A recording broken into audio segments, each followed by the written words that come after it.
Hi, how you doing?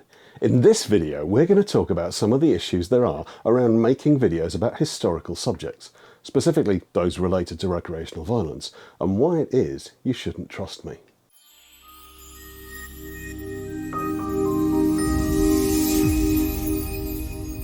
I've been wanting to make this video for a few years now, ever since I made the decision a little while ago to be more academically rigorous, to start including citations and be more open and transparent about why I say the things I do.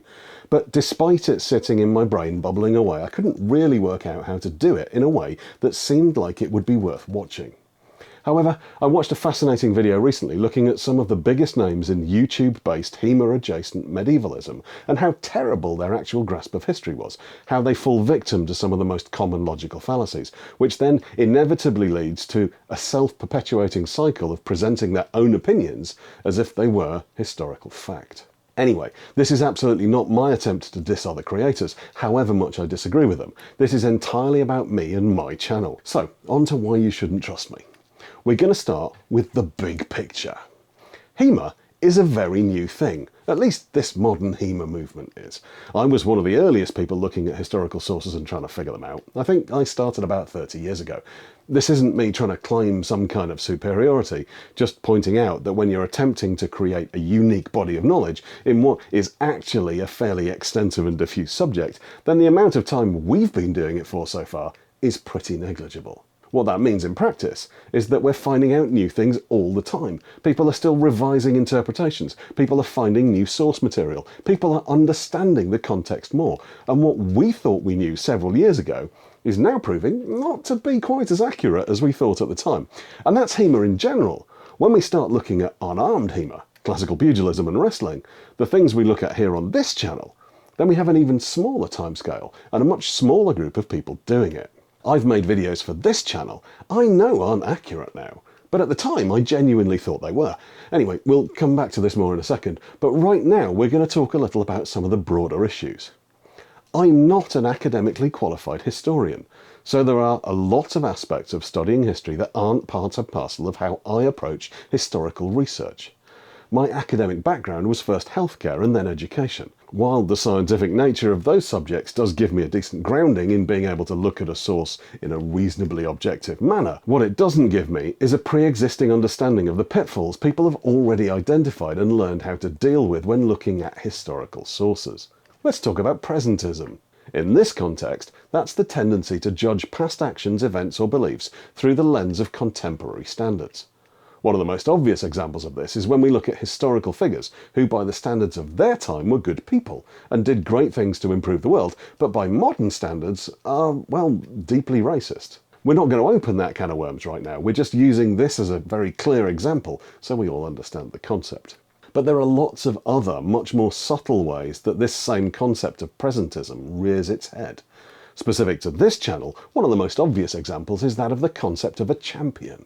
I've bandied the title of Champion of All England around many times. The issue is that the term is perfectly understandable to us now, but it's meant different things to different people throughout the last few hundred years, and so it's very easy to fall into the trap of simply assuming the term meant to them what it does to us.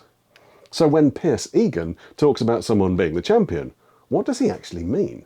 And because a lot of the writers were often talking about fighters from before their time, are they falling for their own version of presentism?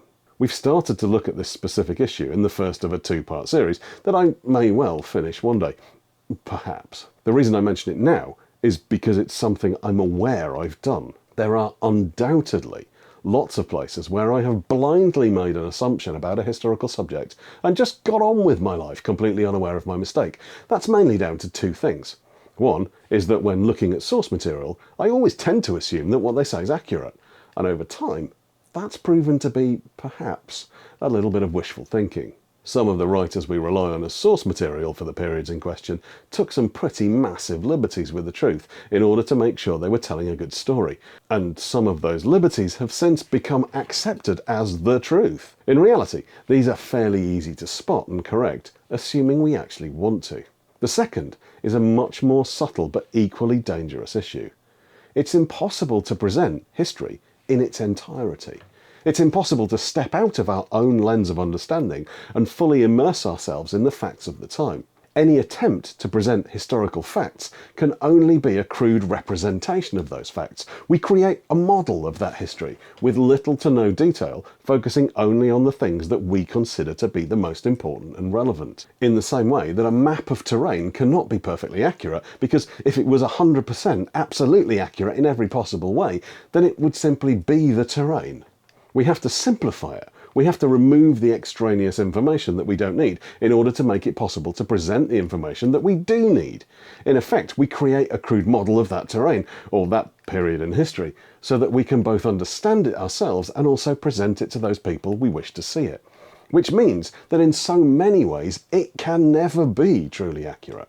And when you put these two things together, the fact that we are by necessity simplifying things in order to present them, and also that we're doing that simplification process through the lens of our own understanding and the context of our modern world, we can only ever end up with a superficial, biased presentation of the historical reality. And yet you could argue, if you felt that way inclined, that that is in fact what any study of history is.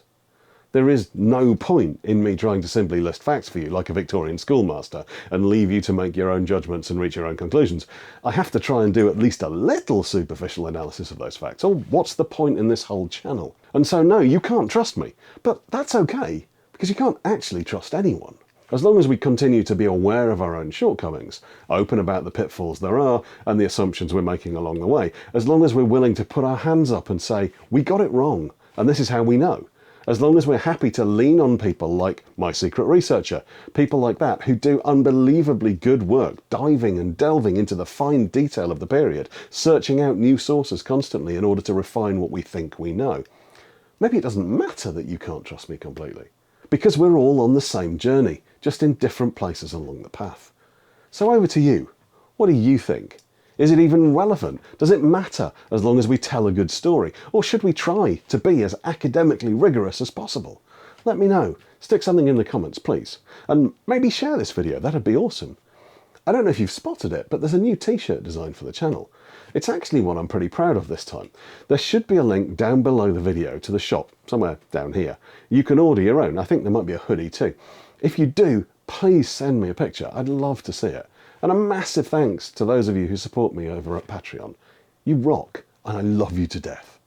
And to those of you still here at the very end of the video, fight team.